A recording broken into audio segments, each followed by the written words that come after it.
તો સવારમાં નાહી ધોઈ ચાંદ કરીને હું નીકળી ગયો બાબા સીતારામ મંદિરે, કેમ કે મારી ઈચ્છા બહુ જ હતી 2-3 દિવસ કે ચાલો બાબા સીતારામને પગે લાગવા જવું છે. તો આજે મોકો મળ્યો તો હું નીકળી ગયો બાબા સીતારામને પગે લાગવા માટે. પગે લાગીને હું સીધા નીકળી ગયો મારા રસ્તે, કેમ કે મારે જવાનું હતું કામ પર. તેને ખબર જ છે કે હું શું કામ કરું છું. તો હું આવી ગયો લેબોરેટરી ઓફિસની અંદર. જોઈ તો દીવો સળગતો હતો, અશ્વિનભાઈ એનું કામ કરતા હતા અને મેં પેલા દીવાને પ્રણામ કર્યું. પ્રણામ કરીને વારા ફરતી બધા ભગવાનને પગે લાગી લે. હનુમાનજીની વારી હોય તો બધા જય શ્રી રામ લખવાનું ભૂલતા નહીં કમેન્ટમાં.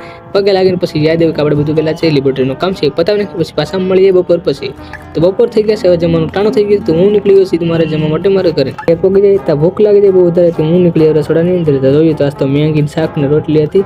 તો મેં ખાઈને પછી હું નીકળી સીધા લેબોરેટરી. પછી પાછા સાંજે આવી ગયા. તો સાંજનો ટાઈમ થઈ ગયો તો હું આવી ગયો ઘરે અને સાંજનું ટાણું થઈ ગયું. તો વાળું કરીને મળીએ. બાય.